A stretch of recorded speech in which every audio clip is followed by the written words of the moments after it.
आज national capital civil services authority की पहली मीटिंग हुई, लेकिन ये निर्णय पहला नहीं था, मैं थोड़ा सा उस पर एक्सप्लेन करूँगा। पहली मीटिंग हुई, ये पूरा का पूरा जो ऑर्डिनेंस है, पहले हमें समझना पड़ेगा इस ऑर्डिनेंस के ज़रिए केंद्र सरकार ने किस तरह से शातिर तरीके से दिल्ली में 3 बार चुनाव हारने के बाद दिल्ली सरकार के ऊपर कब्जा करने की कोशिश की है। उन्होंने कई ऐसे प्रोविजंस इसके अंदर लिखे हैं अध्यादेश के अंदर, जिसके ज़रिए मंत्री और मुख्यमंत्री, जो चुनी हुई सरकार है, जो चुनी हुई कैबिनेट है, उसके ऊपर हर जगह इन्होंने एक अफसर को बिठा दिया। अब डिपार्टमेंट्स में मंत्री की नहीं चलेगी, अफसर की चलेगी। अफसर को मंत्री का बॉस बना दिया। कैबिनेट के अंदर कैबिनेट की नहीं चलेगी, चीफ सेक्रेटरी की और एलजी की चलेगी, उसके ऊपर उन्होंने चीफ सेक्रेटरी को बिठा दिया। एक ये कहने को एक अथॉरिटी बना दी। अथॉरिटी के अंदर 2 अफसर केंद्र सरकार के होंगे और एक मुख्यमंत्री होगा, तो इसके अंदर मुख्यमंत्री के ऊपर 2 अफसरों को बिठा दिया। तो हर जगह इन्होंने अफसरशाही को सारा कंट्रोल दे दिया और अफसरशाही केंद्र सरकार कंट्रोल करेगी। अफसरों के ऊपर केंद्र सरकार का कंट्रोल होगा, सर्विसेज के जरिए और विजिलेंस के जरिए। तो एक तरह से केंद्र सरकार दिल्ली सरकार को अफसरों के जरिए चलाना चाहती है।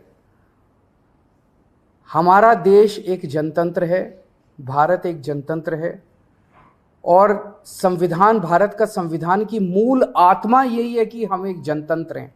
जनता सरकार चुनती है और उस सरकार को काम करने के सारे अधिकार होते हैं, और वो सरकार, चुनी हुई सरकार, अफसरों के जरिए काम करती है। वो अफसर चुनी हुई सरकार को रिपोर्ट करते हैं। ये शायद दुनिया के इतिहास में पहली बार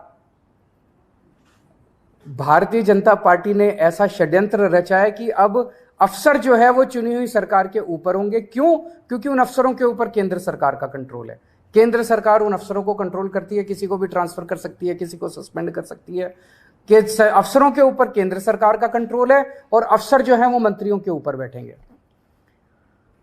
तो जैसे किसी भी डिपार्टमेंट में मंत्री जो है वो अगर कोई आदेश देगा तो अफसर डिसाइड करेगा कि आदेश सही है कि गलत है।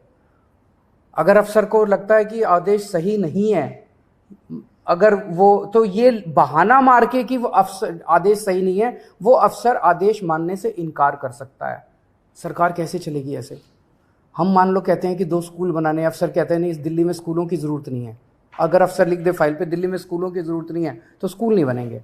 हम मान लो कहते हैं कि मोहल्ला क्लिनिक 100 और बनने चाहिए। चुनी हुई सरकार कहती है, हम तो जनता में घूमते हैं, हम कहते हैं भाई जनता मांग रही है, इस इलाके में करोल बाग में एक मोहल्ला क्लिनिक बनाओ। अफसर कहता है नहीं, करोल बाग में मोहल्ला क्लिनिक की जरूरत नहीं है, बस फिर मोहल्ला क्लिनिक नहीं बनेगा। हम कहते हैं यहाँ पे पानी गंदा आ रहा है, अफसर लिख देता है पानी ठीक आ रहा है, बस पानी ठीक आ रहा है, फिर अफसर ने लिख दिया पानी ठीक आ रहा है। फिर हम कहते हैं यहाँ पे गंदगी बहुत ज़्यादा हो गई है, अफसर कहता है नहीं गंदगी नहीं है, सही है, तो बस फिर सही है। तो ये अफसर को पावर दे दी। कैबिनेट जितने निर्णय लेगी, कैबिनेट मतलब सुप्रीम बॉडी, चुनी हुई सरकार की सुप्रीम बॉडी, जिसमें सारे मंत्री होते हैं, मुख्यमंत्री उसका अध्यक्ष होता है। तो कैबिनेट जो भी निर्णय लेगी, वो निर्णय सही है कि गलत है, ये चीफ सेक्रेटरी डिसाइड करेगा।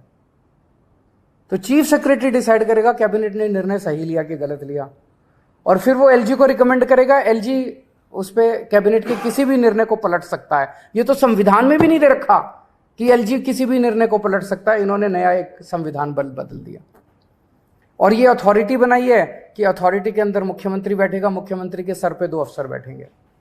तो ये एक बहुत बड़ा षड्यंत्र है। अथॉरिटी की जो मीटिंग है, अथॉरिटी कितना फ्यूटाइल एक्सरसाइज है, इससे आप समझ सकते हो।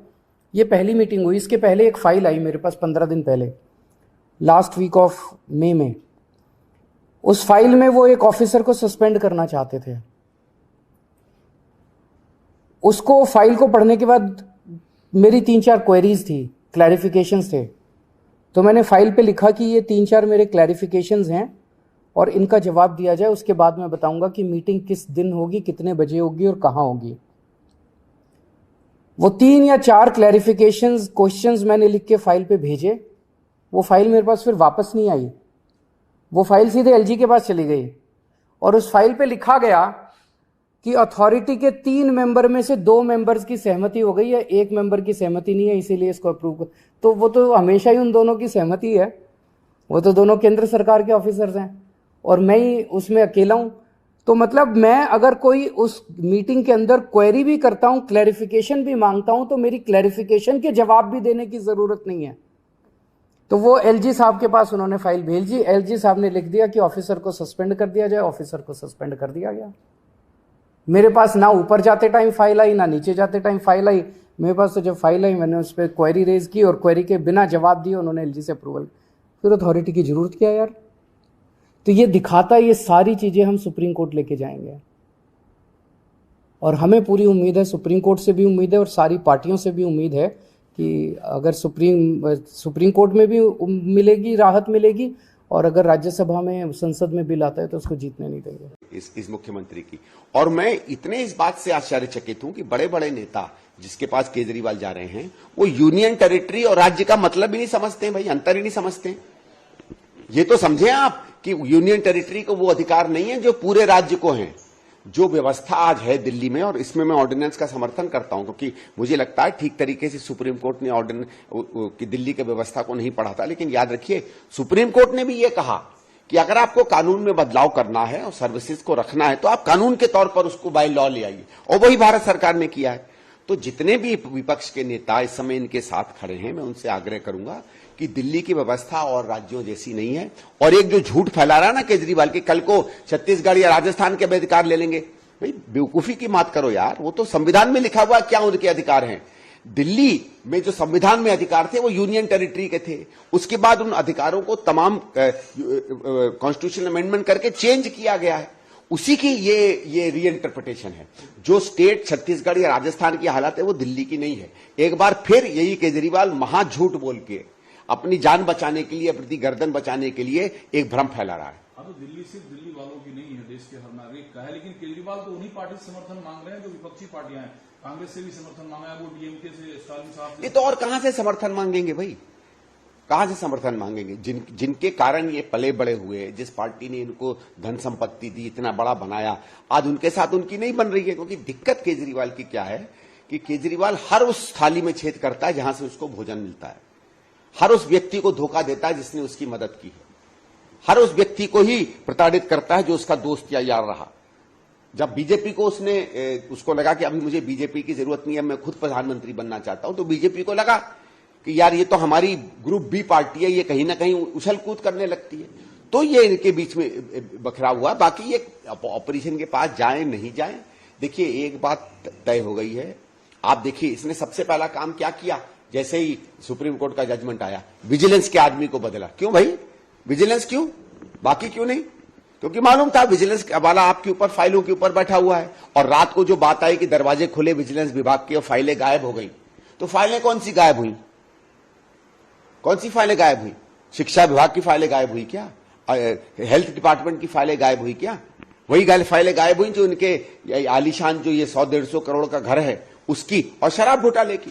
लेकिन अब तो बीजेपी साफ कह रही है कि जो भी विपक्ष की पार्टियां, जो नेता ऑर्डिनेंस के खिलाफ केजरीवाल के समर्थन में खड़ा होगा, ये साफ माना जाएगा कि वो भ्रष्टाचारी और भ्रष्टाचार के साथ खड़ा होगा। नहीं, देखिए ये तर्क सही नहीं है, क्योंकि केजरीवाल जो है इसको एक संवैधानिक विषय बना के लोगों को समझा रहा है। और ठीक है, ज्यादातर हमारे नेता संविधान नहीं समझते हैं, तो इसलिए वो तो इसलिए साथ हो गए हैं क्योंकि ये एक एंटी बीजेपी फ्रंट बना रहा है। मेरे ख्याल से हम जैसे लोगों का और ये मीडिया की जिम्मेवारी है कि ये बताएं कि ये बात भ्रष्टाचार की नहीं है, ये बात दिल्ली की प्रशासनिक व्यवस्था की है। देखिए मेरे हिसाब से ऑर्डिनेंस सही है, क्योंकि सुप्रीम कोर्ट का जो जजमेंट था वो मेरे हिसाब से सही नहीं है। दूसरा, सुप्रीम कोर्ट ने भी कहा अपने शायद 94 या 95 पैराग्राफ नंबर में, मुझे ठीक से याद नहीं है, कि अगर भारत सरकार इस व्यवस्था को बदलना चाहती है तो अभी उसने प्रशासनिक आदेशों से बदला है, प्रशासनिक आदेशों की जगह उसको कानूनी तरीके से बदले, और वही भारत सरकार कर रही है।